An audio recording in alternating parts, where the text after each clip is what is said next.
Right, so the ever-credible Mark Gurman tells us brand new displays from Apple are in the works, so let's delve into it. Right, so currently Apple offers two displays, the Studio display at $1,600 and the Pro display at a whopping $5,000 without a bloody stand. And yes, Gurman says that the first thing Apple's going to do in 2023 is give us a new version of the Pro display because it's going to be 4 years since that released, and it wasn't very well received in the first place, and so yes, Apple needs to update this ASAP.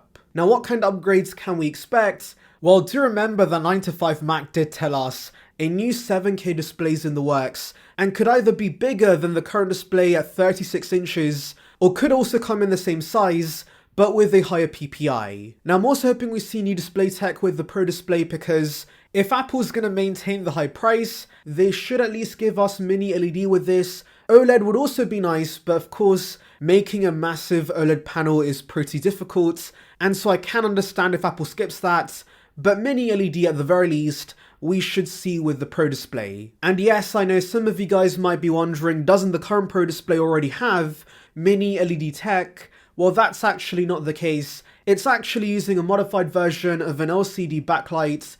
And so yes, let's see the proper mini LED tech we see with iPads and Macs with this new Pro display. I'm also hoping we see a high refresh rate. I think it's about time we see 120Hz. And also the stand being included in the actual price and not being sold separately would be nice. And by the way, Gurman also says that similar to the Studio display, we should see an A13 chip or an equivalent A-series chip for the screen to rely less on resources from the computer that's been attached. This could also mean we could see center stage with the Pro display, which in my opinion would actually be bad news because yes, I know the Pro display does not have a webcam to begin with, but remember the existing Studio display has a pretty awful center stage webcam, the resolution was not great, and so this in my opinion should adopt. The FaceTime cameras the MacBooks have, those are very solid. Also by the way, speakers that have spatial audio would be nice, and a proper mic array because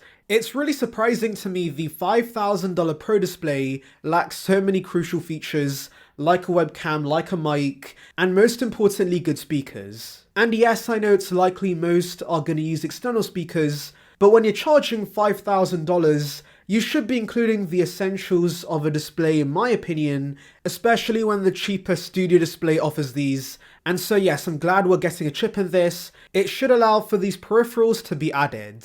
Now interestingly, Gurman does tell us there is a chance this new Pro display launches after the Mac Pro because the computer's further along the development cycle compared to the display. So yes, while we could see the Mac Pro launch at the upcoming March event, maybe the display is announced at the March event, but is not readily available to buy instead. It could release at the end of the year similar to the original Pro display and the Mac Pro in 2019. Now while Gurman says multiple new displays on the works, in usual Gurman fashion he says nothing about the other displays in the works. However, Ross Young has told us a 27-inch mini LED Studio display Pro is in the works, and it was supposed to launch this year but got delayed.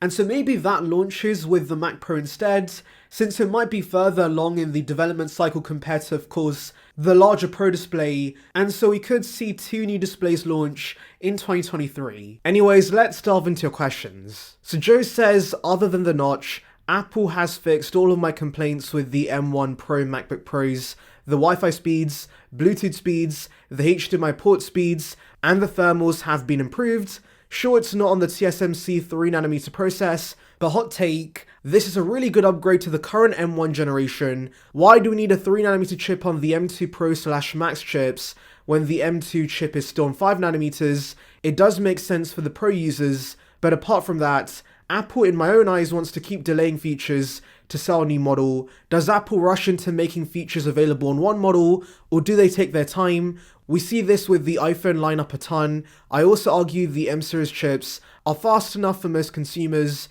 I think many of us won't notice any issues, and battery life has also been improved. The only thing I want on a Mac right now is Face ID, and if TSMC is ready to produce 3nm on scale without delays, that would be great. For now, the M2 Pro/Max is a great upgrade for these models for the time being, but what do you think? So yes, I'll be honest Joe, I'm completely with you, because while the enthusiast within me wanted 3nm and the much bigger performance upgrades, we did just get a major refresh with the 2021 models, and so it makes sense that the follow-up is a minor refresh for those who still have not upgraded. Because yes, I saw a stat on Twitter that 44% of US users who are on macOS still have Intel Macs, and so these new Macs offer those consumers, those who have not experienced M1 chips yet, and so the small upgrades with M2 is not a massive issue for them because they have yet to experience the power of Apple Silicon. And yeah, I do agree that for most, the performance the M2's offers already good enough,